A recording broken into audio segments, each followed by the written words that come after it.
Senhoras, senhores, queridas irmãs, queridos irmãos espiritistas, nossos votos de muita paz.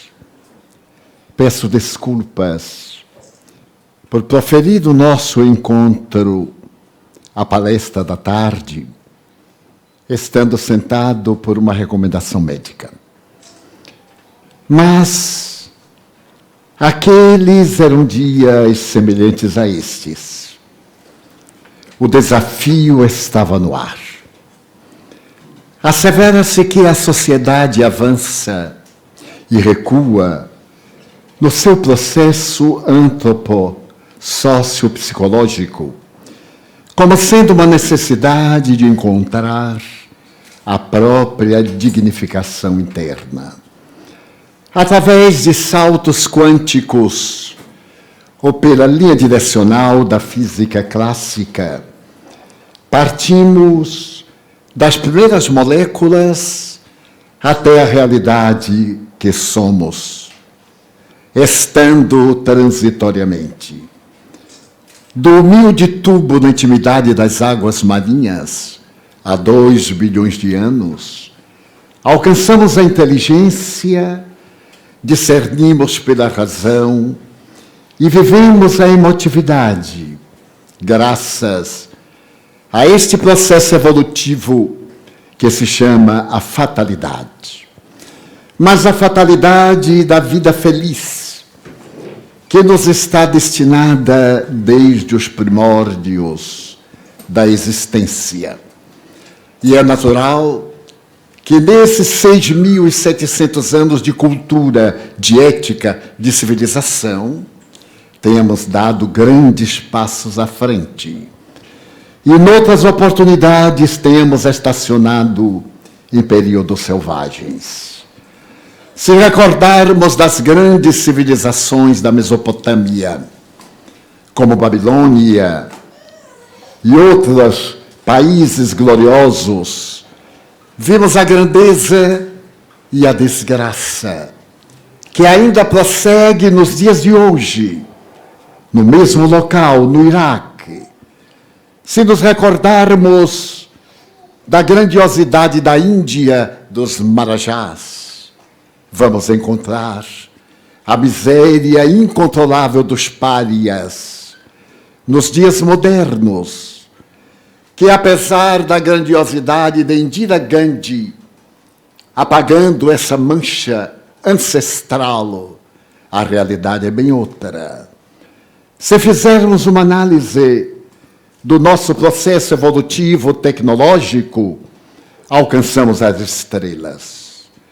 Conseguimos compreender os buracos negros, a matéria escura, e entramos na área das micropartículas, até alcançarmos o bóson de Higgs e compreender, conforme está exarado em um livro dos Espíritos de Allan Kardec, que só existe a energia que em determinados momentos congela, torna-se matéria, ou se desagrega, voltando ao estado de energia, qual ocorre com a luz, que ao mesmo tempo é matéria e energia.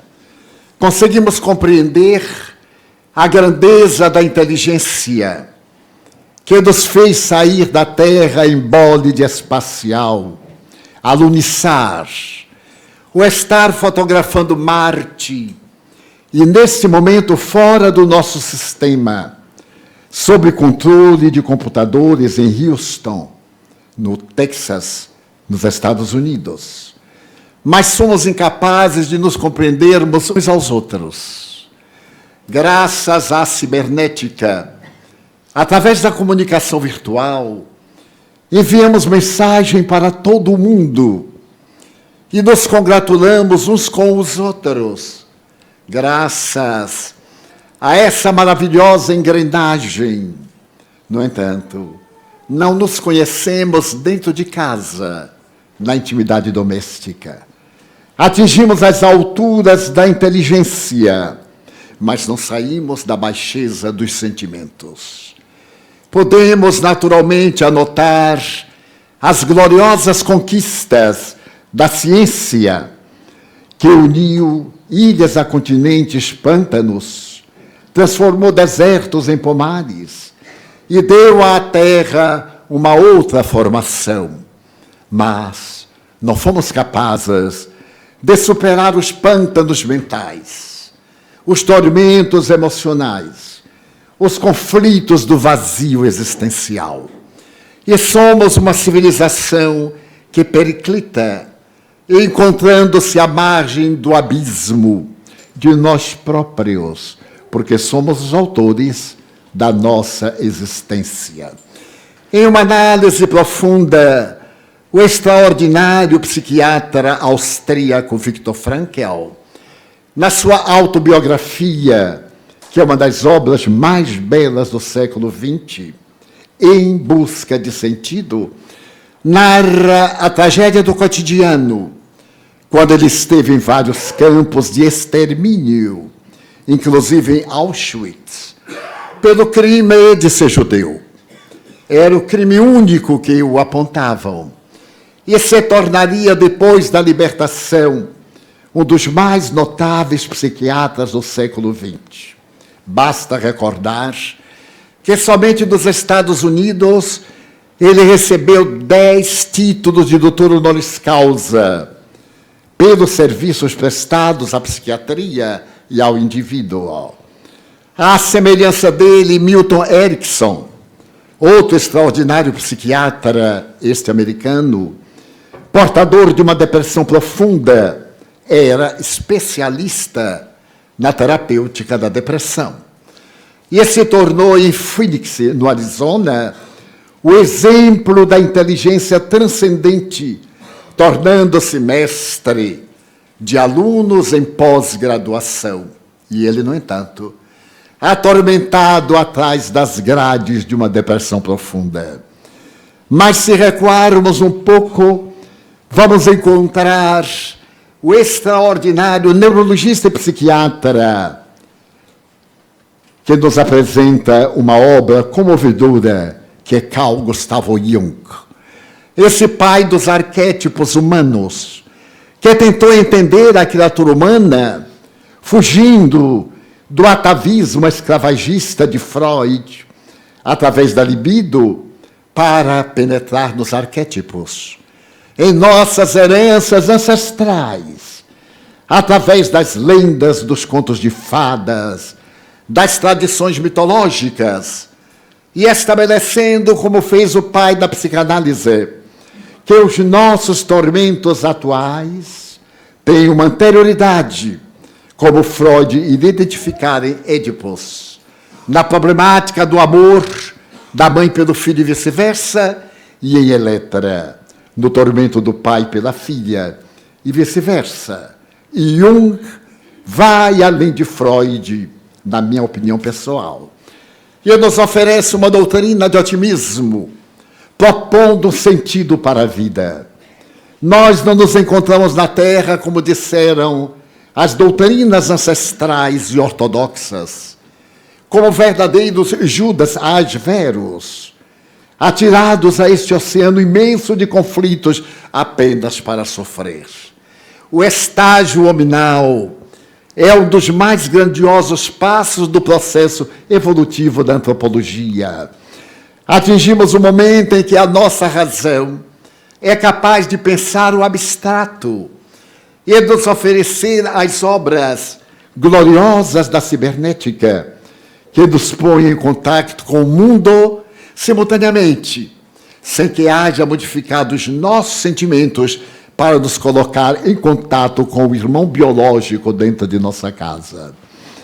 Naturalmente, essas reflexões e outras muito mais são resultado de uma longa existência, pois que eu tenho 90 anos.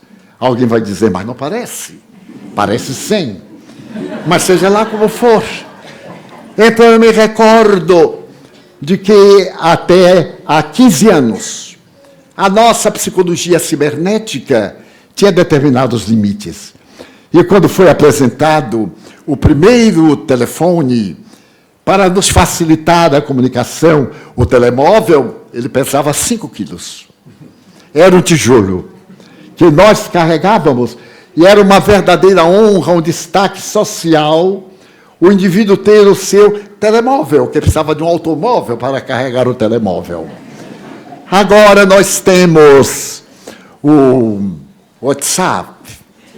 Quem não é vítima dessa tragédia? Né? O iPhone, o iPod, o iPad, o ai. Temos de tudo à nossa frente, convidando-nos a reflexões profundas que deixamos à margem. Por uma simples razão, nós perdemos o sentido da nossa vida. Para que viver? Afinal de contas, dizia o pensamento pós-Segunda Guerra Mundial, de que nós vamos viver e sacrificarmos-nos, como veio a doutrina do existencialismo, e vem uma bomba e acaba tudo. Do que valeram tantos sacrifícios. Mas é que a ideia de Madame Beauvoir e do seu companheiro existencialista era o resultado amargo de um materialismo que explodiu de forma cruel durante a Segunda Guerra Mundial. Porque nesse momento já havia uma doutrina que explicava o sentido da vida de natureza transpessoal. Era normal que os cientistas, desde o século XVII, reagissem contra as doutrinas religiosas. Por uma razão, a ciência havia demonstrado que a Bíblia não tinha razão. E não tem razão.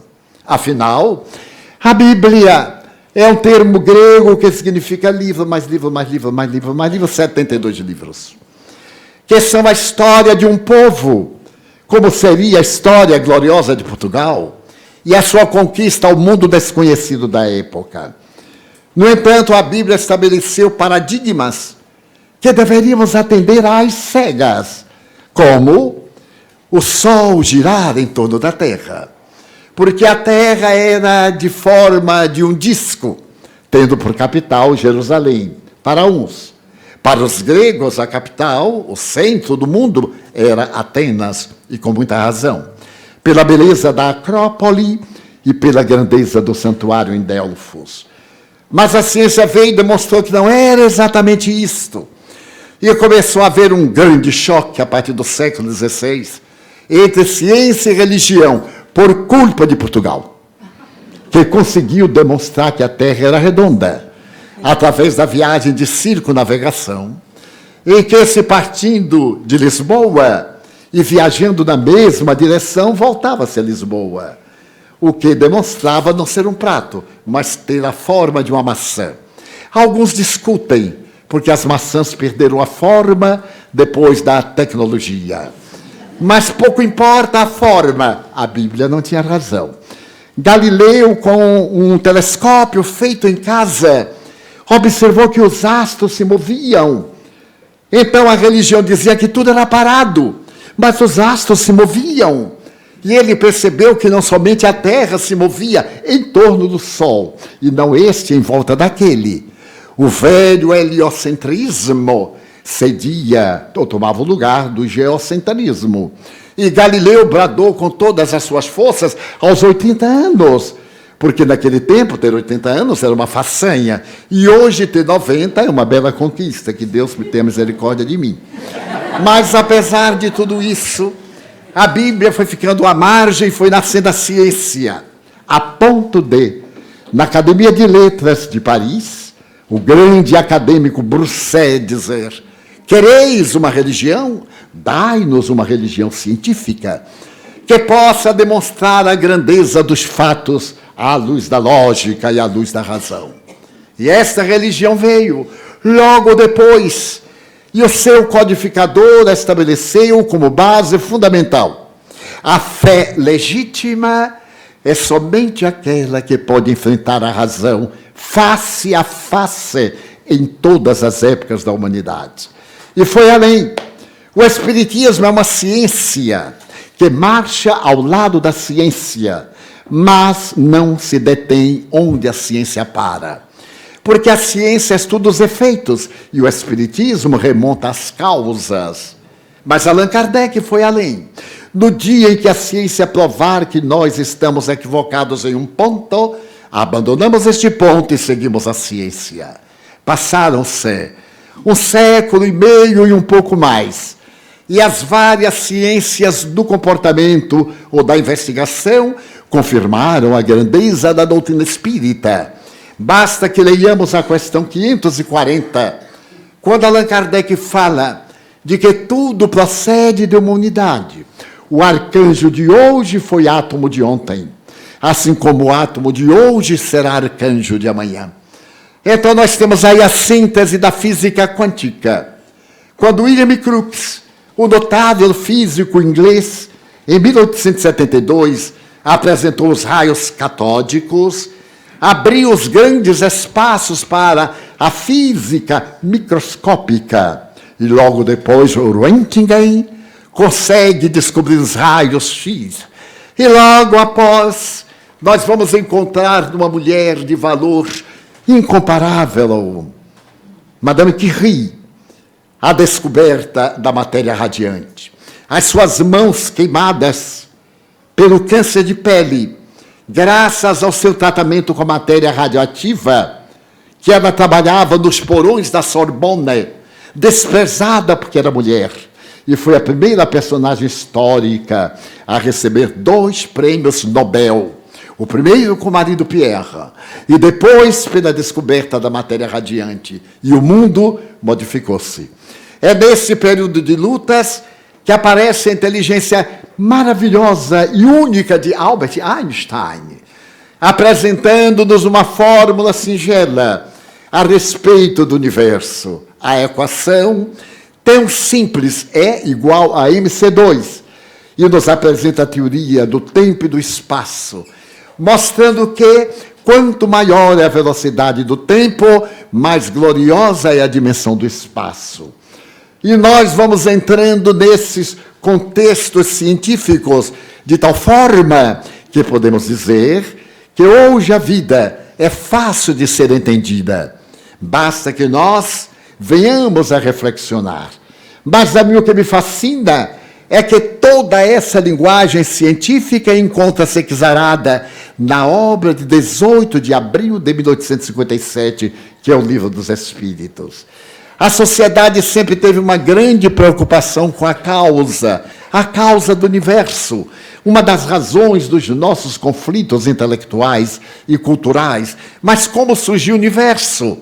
Depois de divagações, desde Hércules sustentando o mundo até as concepções ousadas, veio a notável teoria do Big Bang. Há 14 bilhões de anos, 2 partículas que se encontravam no universo e que se equilibravam, chocaram-se.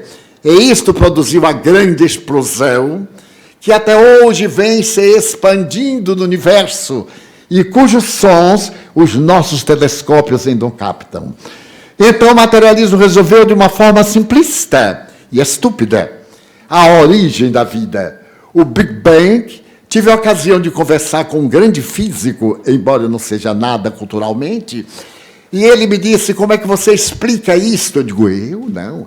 Eu é que pergunto ao senhor, como é que isso começou? Foi a primeira coisa, foi. E as 2 partículas? Que já existiam antes. Eu nunca pensei nisso. Eu digo, então corrija. E comece a pensar, o Big Bang, eu não duvido, mas é um efeito de algo que já existia.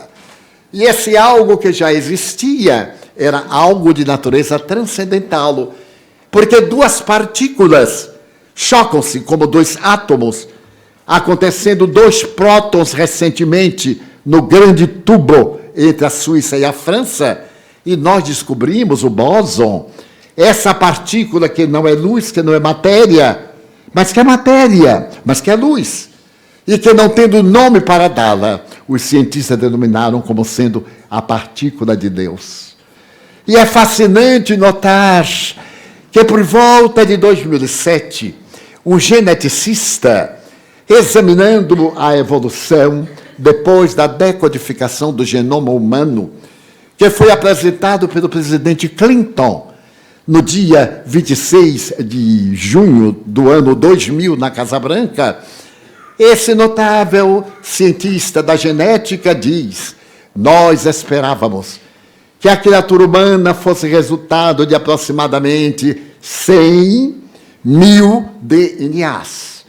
E depois que houve esta revolução, constatamos que nós somos resultado de apenas 35 mil DNAs.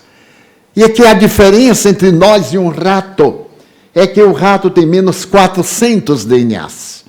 Eu então compreendi porque que no Brasil havia tanto ladrão no governo. Faltavam 400 DNAs. Eles tinham pernas, eram bípedes, tinham cérebro, tinham tudo, mas faltavam 400. E então a coisa degringolou. Mas eu passei a entender. Mas o que me fascina é que esse cientista teve a coragem de dizer que entre os 35 mil DNAs havia um, que era o da origem de Deus. Todos nós nascemos crendo em Deus, porque nós temos um DNA específico da crença em Deus, que se chama MST2. Esse DNA está em nós. Nós mudamos por causa da educação, do meio social, dos hábitos. E lentamente a religião foi fazendo uma volta à ciência. A ciência, por sua vez, no laboratório, não tendo soluções, foi fazendo a volta em direção de uma causalidade única, que podemos chamar Deus absoluto, que podemos chamar de coincidência, de natureza, pouco importa, mas uma causa inteligente, porque somente uma causa inteligente pode gerar um efeito inteligente. E estamos neste momento de crise. A palavra vem do grego, que significa preparar-se para um salto, porque nós estamos em mudança. Nunca houve tanto bem na Terra quanto hoje. A humanidade nunca se preocupou tanto em servir, em amar, em mudar, como nos dias atuais. Antes, nós éramos 1 bilhão de criaturas. Agora somos 7 bilhões e 300 milhões de indivíduos. É natural que tenhamos muito mais problemas do que quando éramos 1 bilhão. E do ponto de vista histórico, e semelhantemente ao ponto de vista populacional, é claro que a criatura humana, cada vez que o espaço diminua, aumenta-lhe a agressividade. Assim também entre os animais irracionais. À medida que o espaço diminui, a agressividade aumenta. Nós não temos a sabedoria até agora de compreender que o espaço que deve existir entre nós não é o físico, porque o mundo ainda cabe aproximadamente 10 bilhões de criaturas humanas. É o espaço moral, é o respeito que deve viger entre nós e as demais criaturas humanas. É esse direito de dar ao outro direito de ser como é, e nós sermos cada dia melhores do que somos, sendo amanhã melhor do que hoje. Hoje, melhor do que ontem, e lutando sempre contra as más imperfeições. Como muito bem acentuou Allan Kardec ao definir o verdadeiro espírita.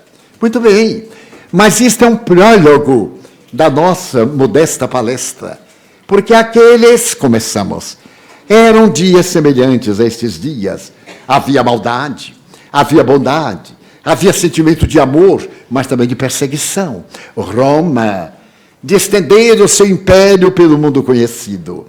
O primeiro triunvirato para poder administrar a terra, onde o sol não se ocultava, porque estava sempre brilhando em parte do território romano, necessitava de uma administração muito segura.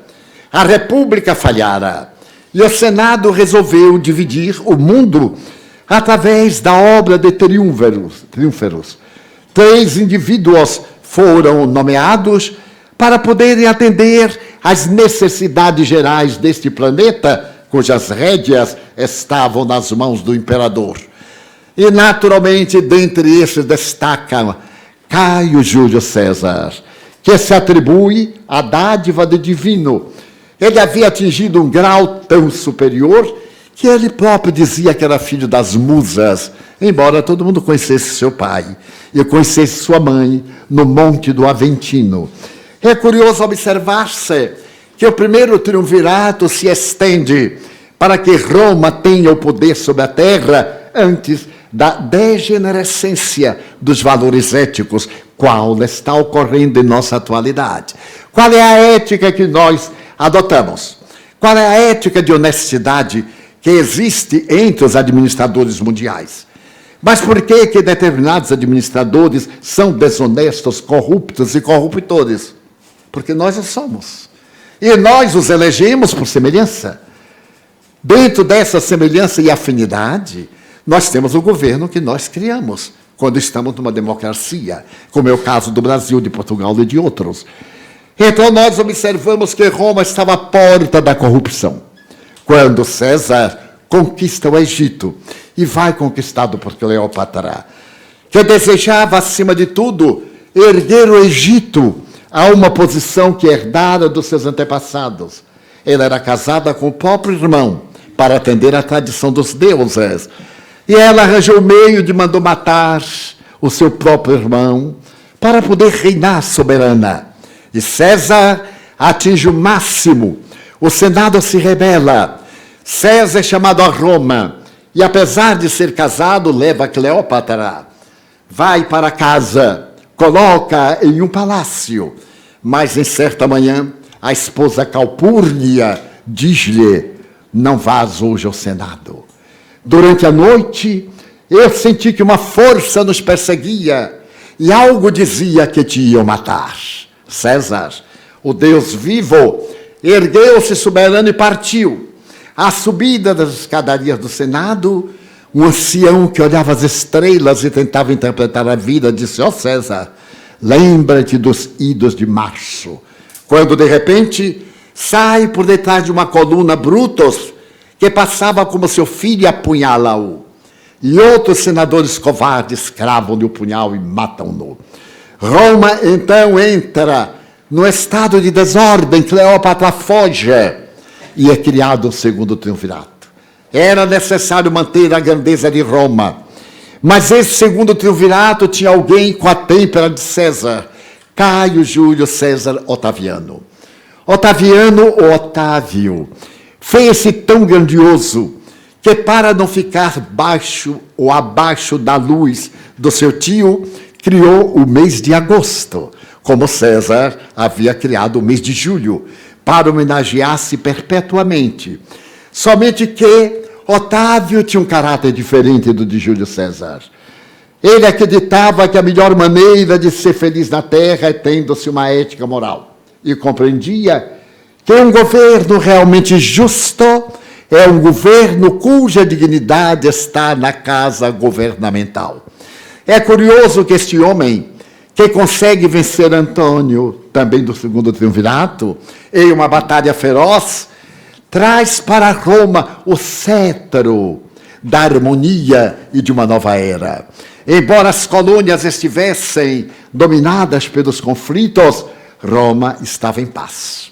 E havia um sinal, era o sinal do altar da deusa Vitória. Sempre que o templo de Vitória estava fechado, Roma estava em guerra. E em 600 anos, esse altar somente 2 vezes podia ser visitado. No passado, uma, e agora no período de Otávio. Porque ele estabelecera que a verdadeira felicidade é resultado do comportamento moral do governante e do governado. Porque o governado segue a linha de tradição do modelo, que é o governante. E ele deu as maiores provas. Curiosamente, ele era tão austero que uma filha se entregou ao deboche. E ele não tremeu, mandando-a para o exílio na ilha da Pandatária. E quando mais tarde uma neta se permitiu uma vida devassa, também ele exilou-a na mesma ilha da Pandatária. A esposa realizava experiências com veneno para libertar-se de escravos ou de pessoas politicamente indesejáveis. E quando ele soube, ele separou-se do leito conjugal e exigiu-lhe fidelidade morando na casa imperial, para que todos soubessem que o imperador vivia a ética da dignidade romana. É compreensível que esse homem, que era frágil.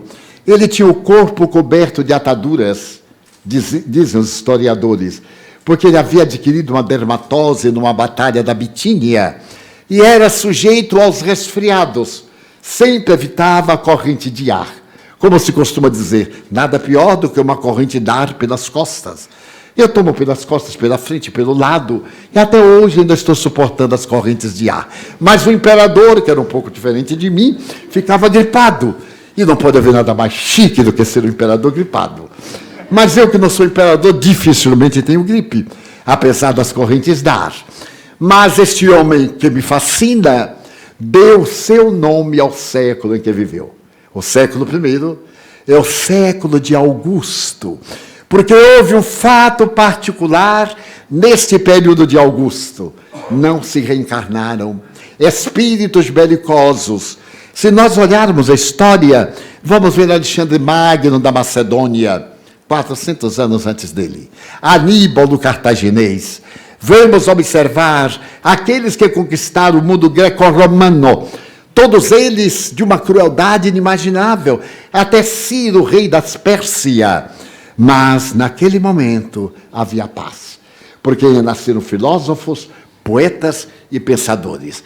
Foi o período de Virgílio, de Tito Livio, de Salústio, e muitas vezes no Foro Romano, o imperador chorava quando alguém se levantava e declamava este poema: ó sol fecundo, que diariamente abres e fechas o dia com a tua luz, que do teu périplo, no teu caminhar, não veja nada mais belo do que Roma. E o imperador chorava. Mas o que é que isso quer dizer? Os historiadores permanecem aturdidos. O que aconteceu historicamente para essa mudança é que, naquele momento, a humanidade estava tecendo a túnica nupcial para o casamento com Jesus. É que no período de Augusto nasce Jesus em um pequeno burgo, em um local perdido no Oriente, em um enclave que agora pertencia ao outro país, e que fora uma conquista de Antônio, do segundo triunvirato, que havia entregado Israel à governança da Síria, hoje devastada pela guerra.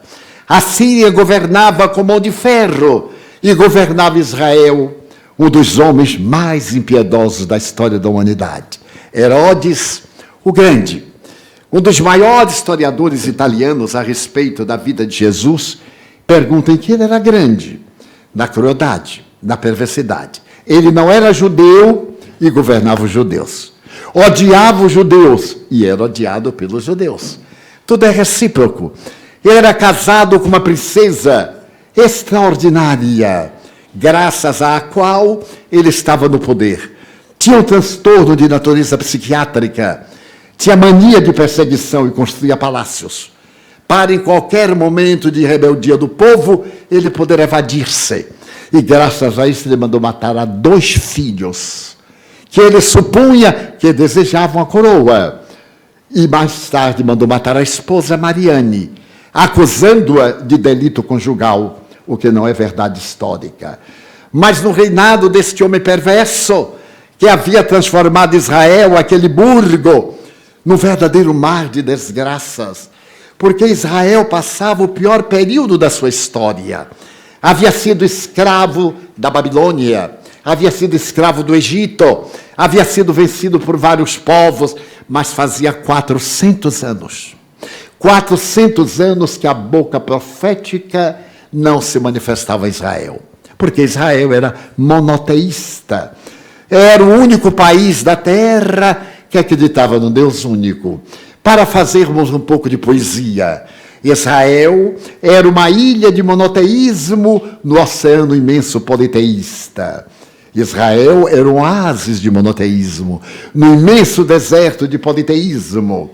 Mas a boca divina não mandou à terra nenhum profeta. O seu povo sempre esteve na alça de mira das profecias. A boca do céu silenciou. Por quê? Porque Israel delinquiu. Então, veio aquele que é a luz do mundo. Em uma gruta, nos arredores de Jerusalém, ali próximo a Betlehem de Judá, nasceu o Messias, que era esperado.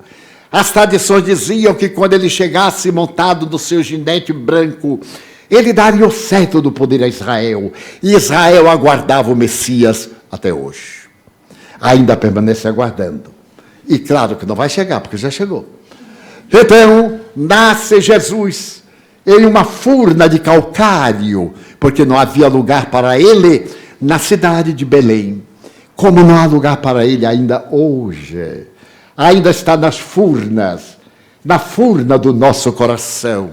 Não há lugar para ele no culto de uma sociedade aturdida, que fala o seu nome para matar, que mata em seu nome, e que através dos rótulos religiosos produziu o maior número de guerras que jamais houve no planeta. Foram todas guerras religiosas.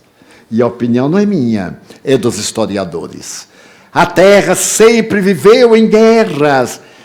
Apenas um período de 200 e poucos anos não houve guerras, isto é, anotando-se os períodos de paz que vigeu entre uma e a outra guerra. Mas vem um homem singular, que nasce espontaneamente como um lírio do Pantanal e mantém a pulcritude da tonalidade alva, da mesma forma da esperança no meio do desespero humano. Nasce Jesus e a humanidade nunca mais foi a mesma. Um dos maiores filósofos do século XIX, escritor materialista, teve a oportunidade de dizer: Jesus é um homem incomparável. E Ernesto Renan ainda vai além. Ele é tão incomparável e tão grande que dividiu a história da humanidade.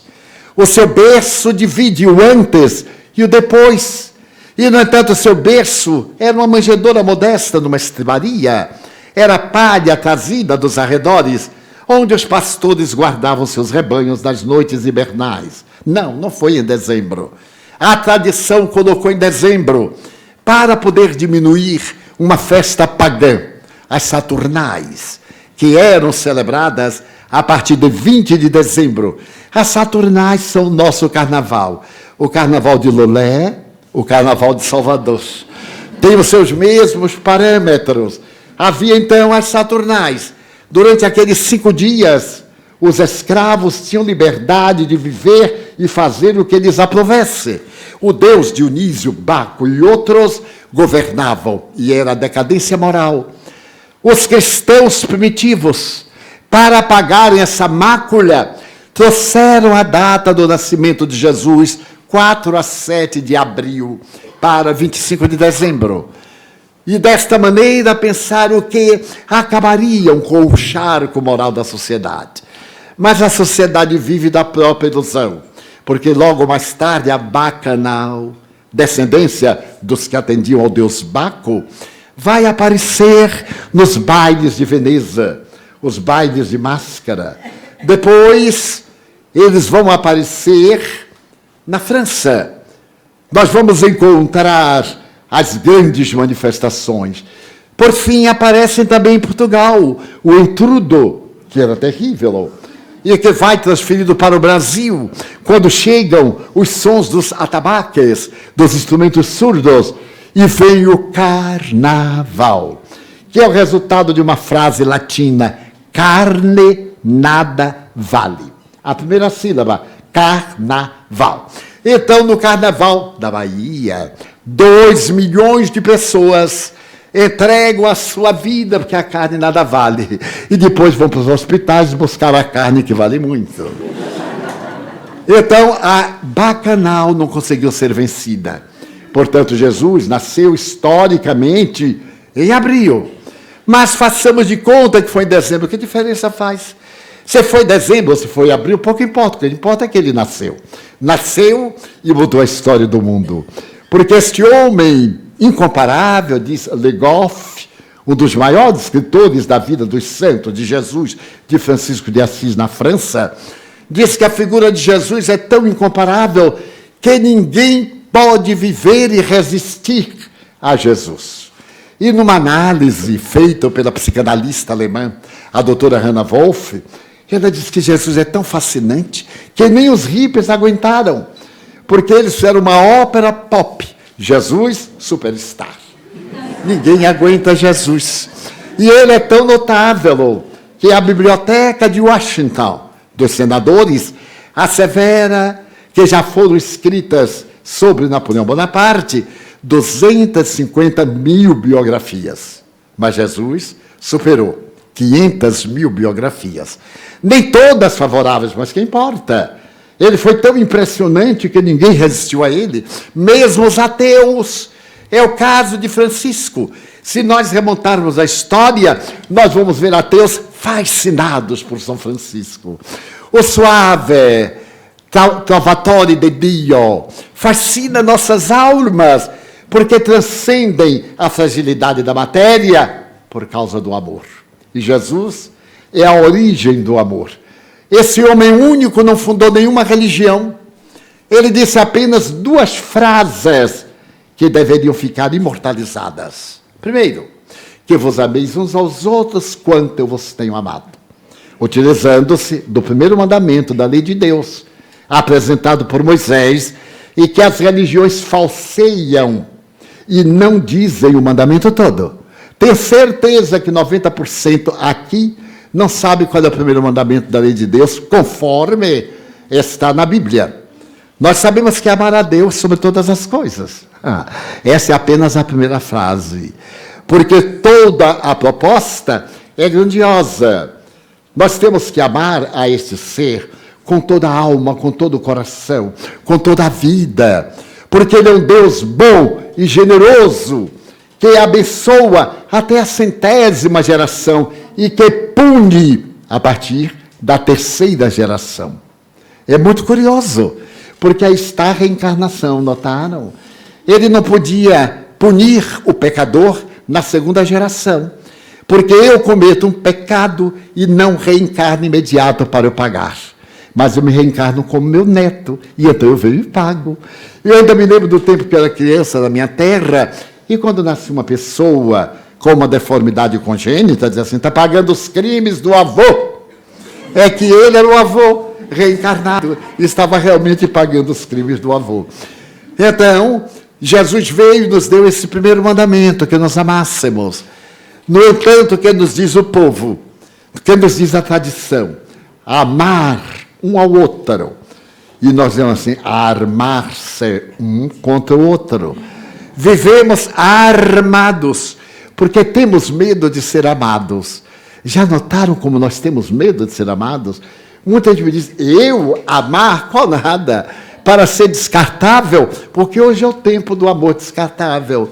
Dizíamos ontem no nosso seminário em Lisboa, sob a égide da Federação.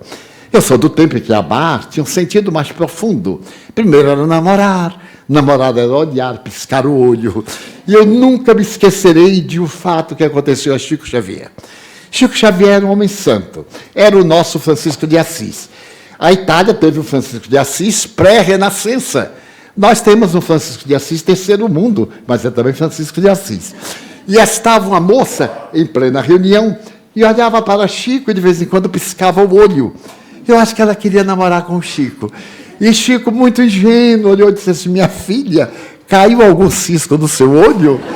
E aquele romance desapareceu naquele momento. Mas, de qualquer forma, havia o pré, o namoro, o noivado, o casamento, e demorava tanto. Minha irmã foi nova 21 anos. Coitada, quando casou, não pôde ter filhos. Já estava mais além das possibilidades férteis. Mas agora eu pergunto aos meus filhos e aos meus netos, como é agora amar? Não, tio, não tem esse negócio não. Amar é fazer sexo. Eu digo, não, em absoluto, porque os animais fazem sexo e não amam. Amar é um sentimento, não, eles querem me convencer. Isso é para o senhor que é crocodilo, que é do tempo dos dinossauros. Eu me sinto honrado, porque sou um dinossauro sobrevivente. Mas então, qual é o sentido do amor? E eu lhes pergunto, e eles dizem assim, tio, agora é diferente. Cheguei, fiquei e fui. Eu digo, 3 verbos. Como é chegar? Chegar é assim, a gente chega, a gente fica, e depois vai embora. E nem pergunta o nome para não lembrar. Então, quando a gente encontra na rua, olha e não lembra. É tudo invisível. Então nós somos uma sociedade descartável. E o notável teólogo e psicólogo americano, que eu gosto muito, Rollo May, dizia que nós temos medo de amar. E eu achei que era um exagero, porque eu sou amante do amor. E como eu gosto de amar aos animais, às plantas, à vida, amar a existência, eu comecei a fazer uma enquete. E a maioria das pessoas realmente tem medo de amar. Eu amar para ser descartável? Eu digo, mas por que vai ser descartável? Porque todos somos descartáveis, Divaldo? Não. Se a pessoa me joga no lixo, eu não vou para o lixo, porque eu tenho a minha vontade. Se eu amo e a pessoa não me corresponde, é azar dela, que perdeu um grande amigo. Eu me autovalorizo, eu sei do meu significado. Se a pessoa, por acaso, a quem eu gosto, não gosta de mim, mas o problema é dela, que toda vez que me veja vai ter dor de cabeça, enquanto eu estou em paz. Mas aquele homem extraordinário veio e lançou a mensagem do amor. Mas lançou de uma forma revolucionária. Desejais a felicidade, amai. Somente é feliz quem ama. A teologia transformou isso num dogma e matou o sentido do amor. Hoje, felizmente, em que a teologia está em decadência, o amor é terapia. Quem ama não adoece. Quem ama tem doença, mas não fica doente. Quando a pessoa me diz, Divaldo, eu sou doente, eu digo, não vai ter cura. E quando eu estou doente, vai ficar bom. Porque é transitório. É definitivo.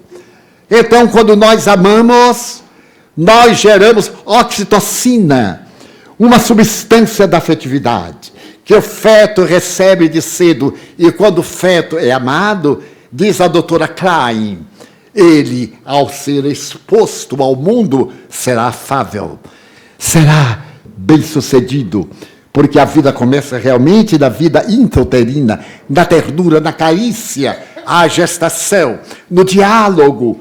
Quando a mulher está rica de oxitocina, e agora, depois do parto, coloca sobre o ventre para continuar a irradiação. Antes, não. Antes nós éramos tão selvagens que quando a criança nascia, dava palmada para o oxigênio entrar no pulmão. Imagina que estupidez. A gente estava dentro de um mundo maravilhoso, tudo pronto, alimentação, eliminação, não fazia nenhum trabalho. Para sair tem que passar por um canal estreito, apertado, primeiro o trauma do nascimento. E mal chegou, toma logo uma bofetada. Imagina que mundo nós estamos encontrando. E esse trauma vai refletir-se na psicanálise, muitas vezes de acordo com a grande problemática. Ora bem, para respirar não precisa palmada nenhuma, é uma questão reflexiva. Dentro da madre intrauterina, o fenômeno é automático.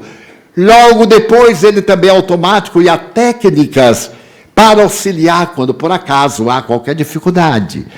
Então, a criança é colocada sobre o ventre da mãe. Eu vejo em nossa maternidade aqueles pedacinhos de gente que acabaram de ser limpos e cortado o umbigo, esparramado ali como um sapinho no ventre, recebendo oxitocina.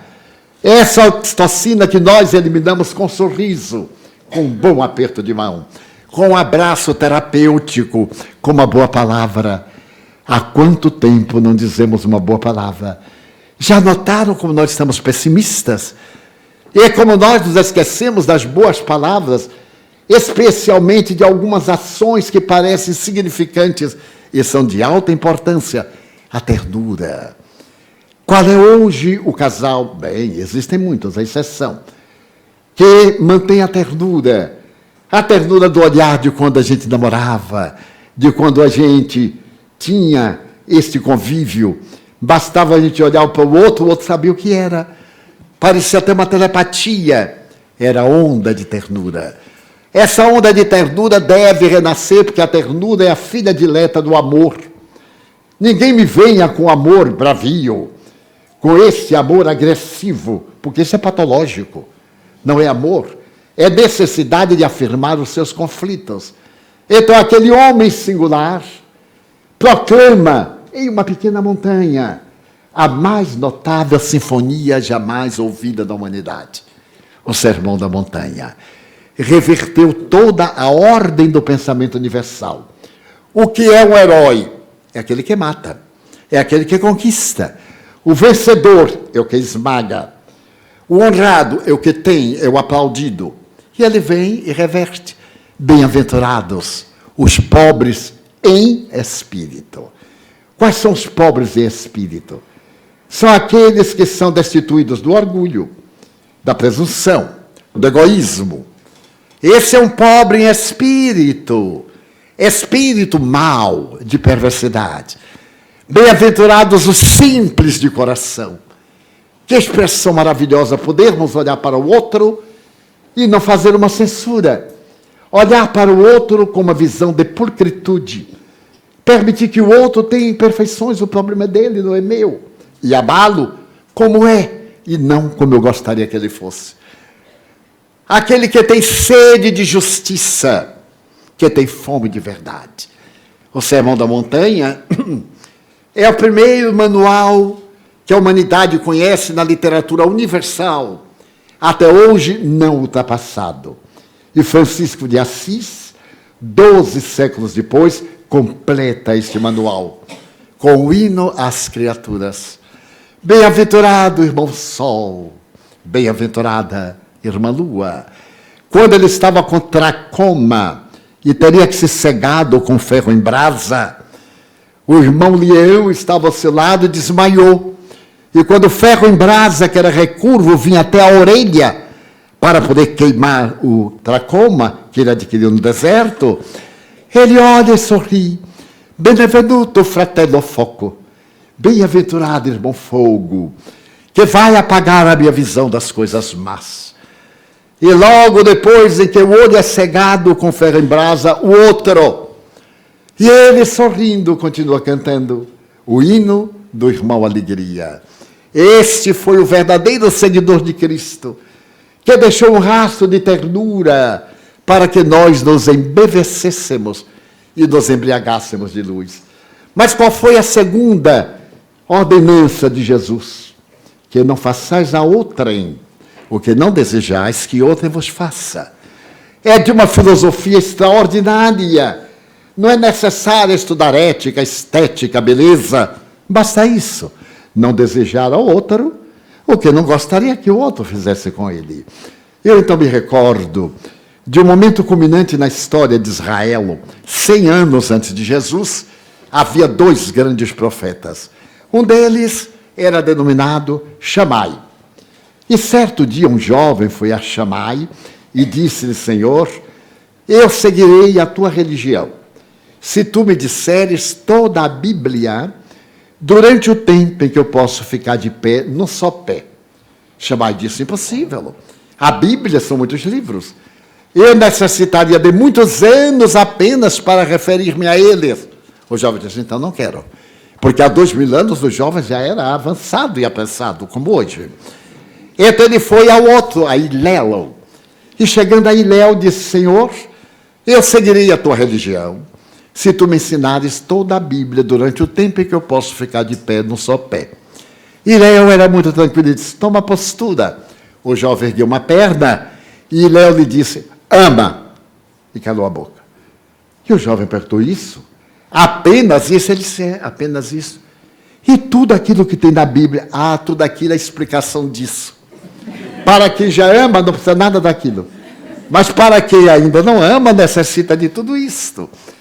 Então, quando eu tomei conhecimento dessa proposta, eu fui examinar em loco se era verdade. A minha mãe era uma mulher analfabeta, mas era de uma sabedoria que eu ainda não encontrei em grandes intelectuais, com os quais tenho aprendido alguma coisa. Porque ela possuía a sabedoria do amor. Minha mãe teve 13 filhos naturais e 3 abortos naturais. E quando ela me concebeu, eu estava com 44 anos. E meu irmão mais próximo tinha 5 anos. Então ela foi ao médico. Naquele tempo havia na cidade um médico, clínico, cirurgião, ele era tudo. Era um médico, sabia tudo. Então ela foi, que era o seu médico e de todo mundo, e disse a ele: eu estou sentindo uma coisa estranha. Ele disse: a senhora está grávida. Ela disse: mas doutor, eu já passei do período. Mas está grávida. Agora a senhora não pode ter esse filho, deve abortá-lo, porque a senhora está muito frágil. A senhora teve 15, 12 filhos e 3 abortos. Seu organismo não vai resistir. Eu disse, mas doutor, o que é abortar? Matar o meu filho? De jeito nenhum. Ele disse, mas se não o matar, ele a matará. E ela teria dito, prefiro que meu filho me mate a que eu o mate. E foi para casa. E esta gracinha era eu. Imagine que o médico queria abortar com tanta gente. Aí eu nasci. E nasci apressado, porque eu nasci uma semana antes, para não perder o trem. Então eu nasci. E ela se encantou comigo. E eu me encantei com ela. Era o último filho, então eu fui muito mimado. E minha mãe tinha umas técnicas de sabedoria. Ela dizia que Deus colocou a orelha em criança para a mãe puxar. Porque a criança passa correndo, quando a gente faz assim, pega a orelha e ele vem dançando o balé Gisele, vem na ponta do pé. É fantástico. Possuía uma filosofia ímpar. Eu não fumo nada, nem tabaco, nem coisa nenhuma. Mas eu devo à minha mãe. Porque quando eu tinha 5 anos, eu estava numa pequena reunião com meus amigos, maiores de 6, 7 anos. E tinha um que era o terror, que todos nós respeitávamos. Era o nosso águia. O águia sentado, era o dominador. Muito bem, um dia nós estávamos assim no milharal, que nossa casa era muito grande, meu pai plantava feijão, etc. E o nosso chefe pegou uma palha de feijão enrolada pelo sol e começou a fumar. E eu fiquei olhando. Ele aí olhou para mim e disse assim, você é homem? Eu disse, sou. Então fume.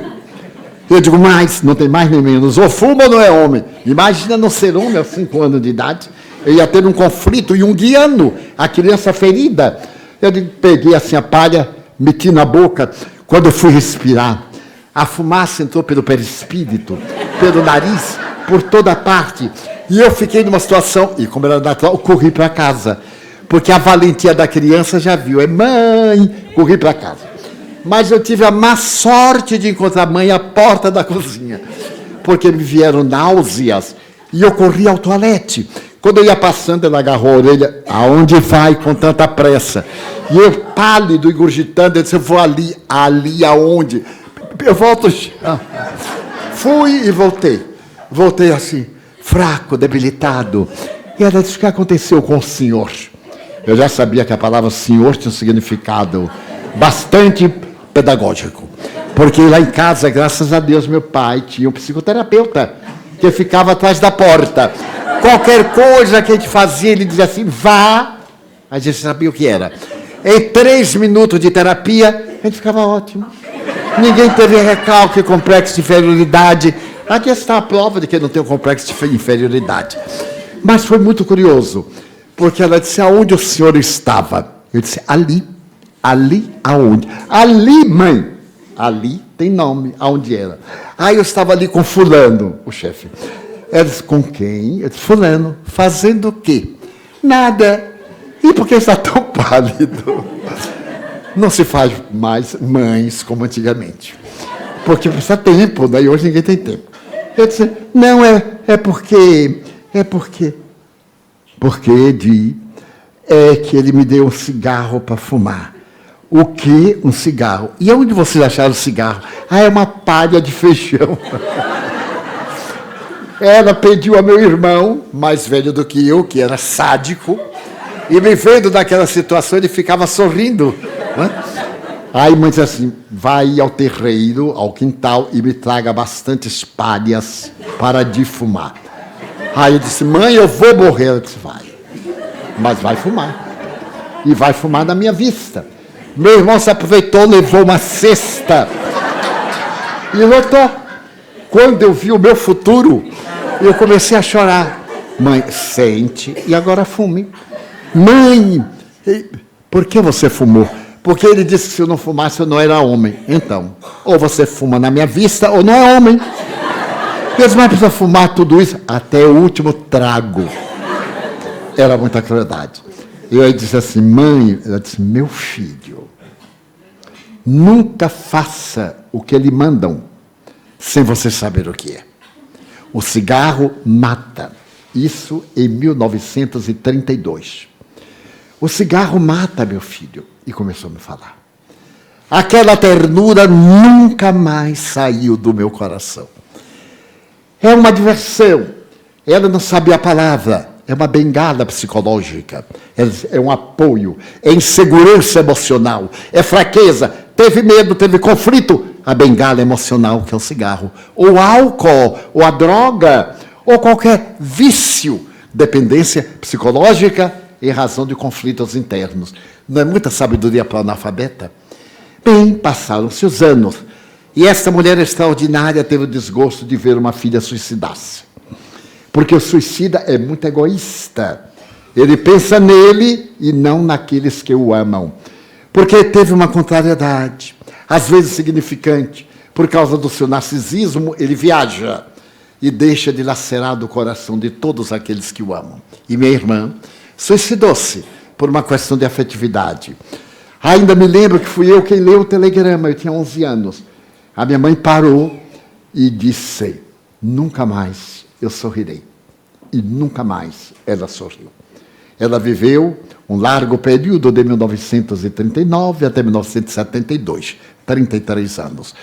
Mas o problema mais grave foi quando ela foi à igreja comigo solicitar uma missa de 7º dia para minha irmã. E o pároco, muito amigo nosso, perguntou, eu era sacristão, de que ela morreu? E minha mãe disse, suicidou-se. Eu nunca vi tanta crueldade até hoje. Ele disse, ela suicidou-se, então está no inferno. Porque quem suicida vai diretamente para o inferno. Então aquela mulher analfabeta disse, que Deus é este? Que farsante é este? Eu não sabia o que era farsante. Como é que ele manda o filho dele vir nos ensinar a perdoar e ele não perdoa? E deu uma aula de psiquiatria e de direito. Em outras palavras, padre, quem se suicida não está com a cabeça no lugar. Depressão. Porque nós nascemos para viver e o instinto de conservação de vida nos propele a viver. Mas várias patologias, vários conflitos nos empurram a não atingir a nossa meta. E ela disse, então, porque ela suicidou, Deus a manda para o inferno eternamente. Eu que sou mãe, perdoo. Eu te perdoo, minha filha. Deus a tem, e eu perdi uma filha, mas eu a perdoo. Eu vi aquela cena e nunca deixou de ficar esculpida na minha alma de adolescente. Ela disse, muito obrigado. Eu nunca mais voltarei a esta igreja criminosa. E não voltou. Quando chegamos em casa, eu então disse assim, mãe, quer dizer que a senhora não vai mais à igreja? Não, meu filho, isso não é um Deus, é um monstro. Eu disse, então eu também não vou? Não, você vai. Porque a briga é minha com ele. E nunca mais ela voltou. Quando eu me tornei espírita e fui fazer o evangelho do lar, naturalmente eu falei com meus pais. Eles eram meus convidados, residiam comigo na capital. Então eu disse, olha pai, eu quero pedir licença ao senhor e à mãe para fazer o culto do evangelho. Eles perguntaram o que era, eram pessoas modestas, eu expliquei. Mas meu filho pedir licença a nós, é você que paga o aluguel. Eu digo sim, eu pago o aluguel, mas vocês é que são os donos da casa, não sou eu. Então minha mãe me olhou, tinha 2 olhos verdes, lindos. Antes de morrer eu vou comprar uma lente verde. E se vocês souberem que meus olhos mudaram, não foram efeitos físicos, foram defeitos de lente. Então, ela me olhou assim demoradamente e disse-me, numa pergunta, o Deus do Espiritismo perdoa? Aquilo ficou 33 anos. Eu disse, não senhora mãe, Deus não perdoa. Meu filho, como é que pode? Porque eu queria fazer um jogo sofista com ela. Eu disse, Deus não perdoa porque Deus ama. E quando se ama, não se perdoa, porque não se guarda mágoa. Deus não tem mágoa de nós. Nós somos crianças do jardim de infância. Então Ele nos dá todas as chances. Ele nos ama sempre. Ela disse, e Nair, a minha irmã. Eu digo, ela vai assumir a responsabilidade do ato. Ela não era dona da vida, usou mal, então ela vai resgatar através da reencarnação. Expliquei reencarnação à minha mãe. Aqueles olhos verdes gotejaram pérolas. E eu vi uma dor recalcada há 33 anos por causa de uma penalidade infernal de um Deus que é todo amor. De um Deus que não castiga, porque Ele ama. Que não perdoa, porque Ele ama. Nós que somos imperfeitos, quantos milhares de vezes nem chegamos a perdoar, desculpamos. Sabemos que foi um momento infeliz, até justificamos. Então essa mulher cresceu no meu conceito e tornou-se espírita. Tornou-se espírita. E eu me arrependo muito. Porque toda vez que eu errava, ela dizia, você não é espírita, meu filho. Eu digo, o que é que eu fui arranjar, hein? Esta fiscal de Allan Kardec aqui dentro de casa. Mas então, eu vi o exemplo de bem-aventurados os pobres de espírito, os simples de coração, aqueles que amam a verdade, os que têm sede. E a nossa vida foi muito longa. Ela enfermou-se longamente. E minha mãe era muito especial. Não é um amor freudiano, é um amor de respeito por todas as mães. Cuja mensagem eu gostaria de deixar, porque alguém me sugeriu que eu falasse sobre o amor. Então eu estava vendo que ela emurchecia aos 86 anos. E de repente ela me disse, pergunte a Joana de Ângeles se eu estou perto de morrer. Eu disse, mãe, eu não vou fazer uma pergunta desta. É antidoutrinária, ela não responde. E minha mãe nunca perdeu uma discussão. Aliás, qual é a mulher que perde uma discussão? Nunca. O homem diz a última palavra, isso é verdade. Tá bem, querida, tá bem, querida. Ela ganhava a discussão. Eu ficava... Não, quer dizer, a senhora sabe, né? Meu filho, eu sou sua mãe. Acabou-se. Muito bem. Então eu perguntei a Joana. Olha, a mãe está preocupada, mandou perguntar se já está perto de desencarnar, aos 86. Aí Joana sorriu e disse, não, diga a Ana que está tudo bem. E eu disse, olha mãe, Joana, a mentora espiritual, mandou dizer que está tudo bem. Eu não lhe disse. Você não queria perguntar. Eu sabia, porque nós somos mulheres, nós nos entendemos. Daí a anos ela teve a peste da época, que foi a gripe asiática. Pergunta a Joana se eu irei desta vez. Minha irmã, mãe, mandou perguntar, é desta vez, meu filho. Mãe, Joana mandou dizer que é desta vez. Pergunte a ela quantos dias eu ainda tenho. Mãe, ela não vai dizer. Pergunte. E eu perguntei. Minha irmã, se ela sabe, né, na condição de filho, eu tenho que perguntar. Ela quer saber quantos dias ela tem. Diga, Divaldo, que entre 19 e 21 dias. Eu digo, mãe, ela mandou dizer que não está muito longe. Diga quantos dias foram. Você está mentindo. Mentindo? Não, senhora, eu estou postergando a hora da verdade. Porque eu não minto. Eu adio a hora da verdade. Ela riu muito e digo, olha, 18, 20, 21 dias. É natural, o organismo debilitado. Ela disse que quer lhe pedir um favor. Mande chamar seus irmãos, que eu quero dar um conselho. Porque ninguém desobedece a um conselho de alguém que está morrendo. Olha que astúcia.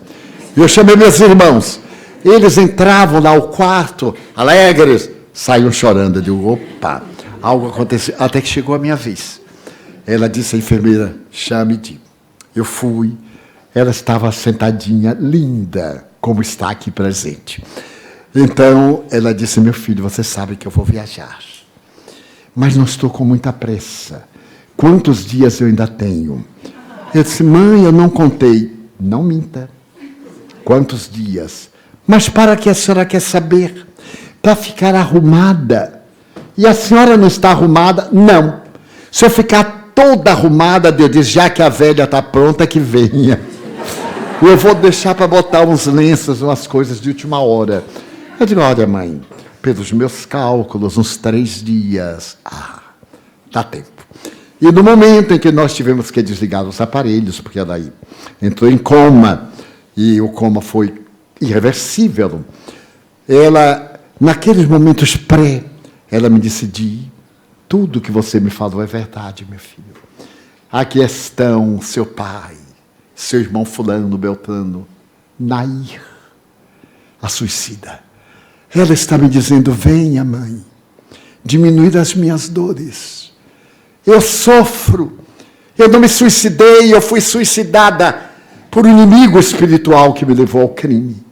Estou esperando a senhora para me coçar a cabeça, não aguento mais. Então ela disse, eu vou, meu filho, mas eu voltarei.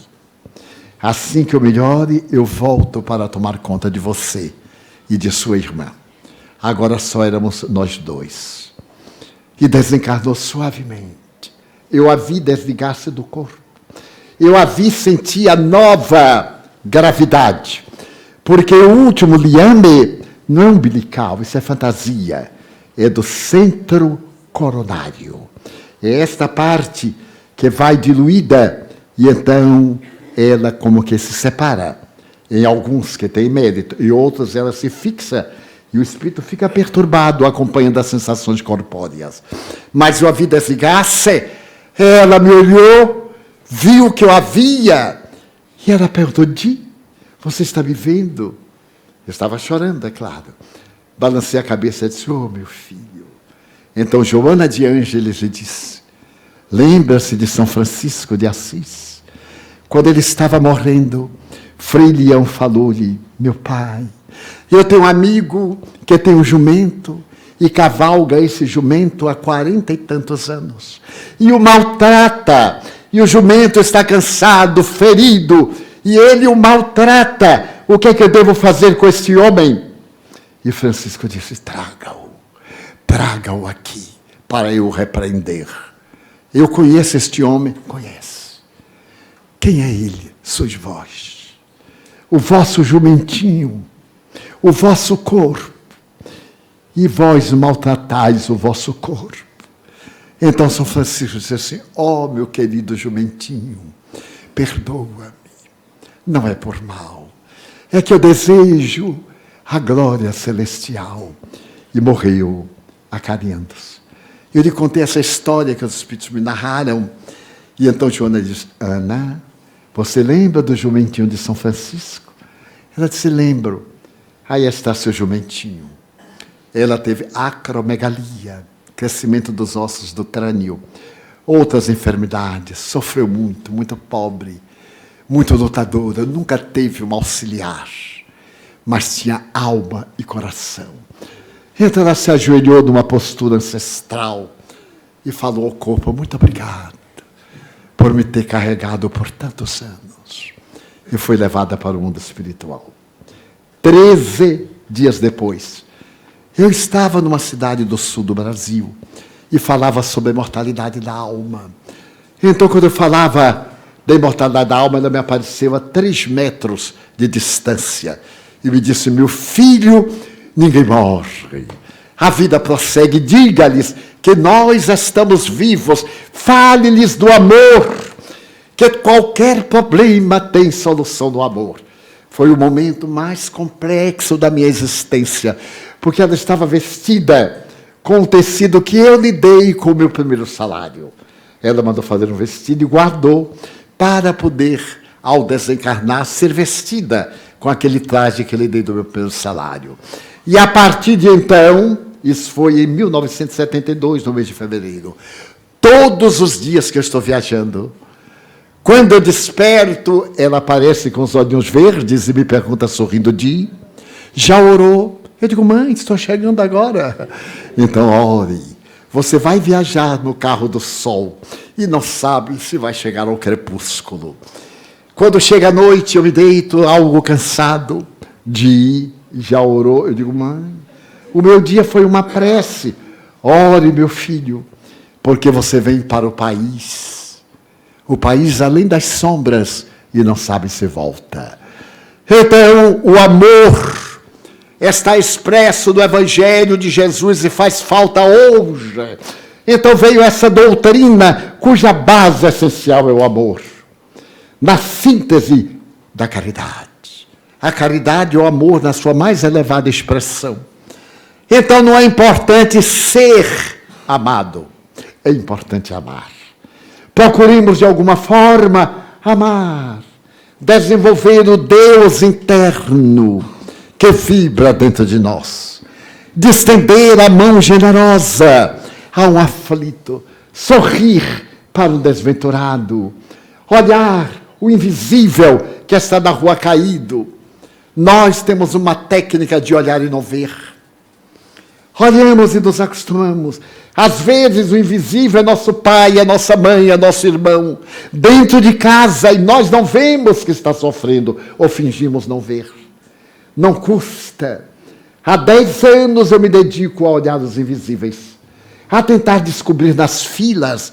Quando vem pedir um autógrafo, eu fico olhando o invisível, seguro a mão.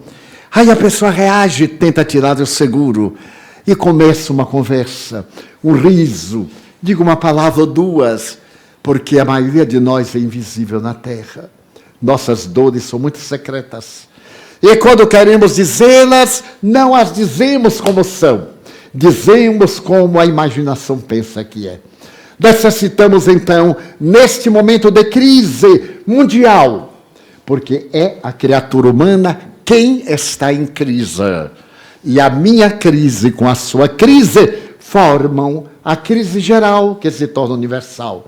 Então, há um ditado teosofista: quando alguém cai, a humanidade cai com ele.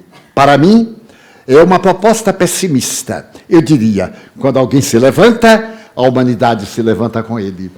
Então, que nós nos levantemos para cantar o hino da imortalidade.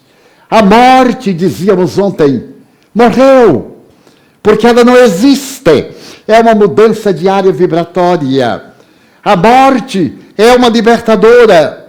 Espíritos amigos aqui estão conosco, seres amados e seres a quem prejudicamos e que nos estão prejudicando.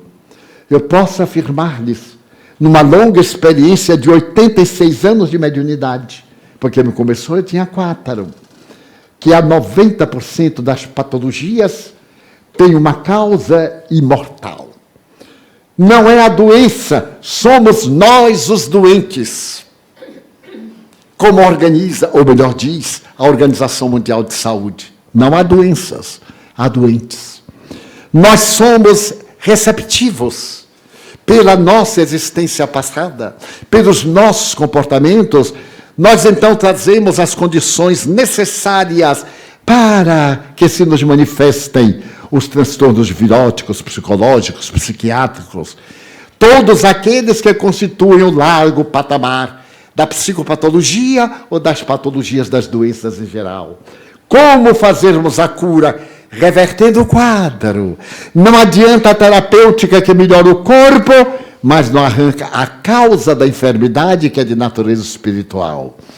O Espiritismo vem para que arranquemos as causas do sofrimento, para que mudemos a nossa atitude perante a vida e estabeleçamos em nosso mundo íntimo o primado do amor, a bênção da solidariedade, que aprendamos a rir, mas a rir espontaneamente. Está provado cientificamente que quem ri tem uma vida mais longa. Por isso que eu rio muito.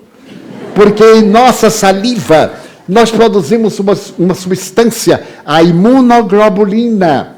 Ela ajuda na digestão e nos dá uma vida saudável, trabalhando em favor do aparelho respiratório. Então, aqueles que sorrimos, diz Jung, temos mais facilidade de uma vida ditosa. E ele classifica os indivíduos em introvertidos e extrovertidos. Os extrovertidos são mais joviais, são mais felizes. Os introvertidos são mais propensos a enfermidades cardiovasculares. Então, o Espiritismo é hoje o Evangelho que volta. Aquela doutrina que há 2000 anos, no período de Herodes o Grande e de Augusto, esplendeu como um oceano de bênçãos, agora esplende na mediunidade.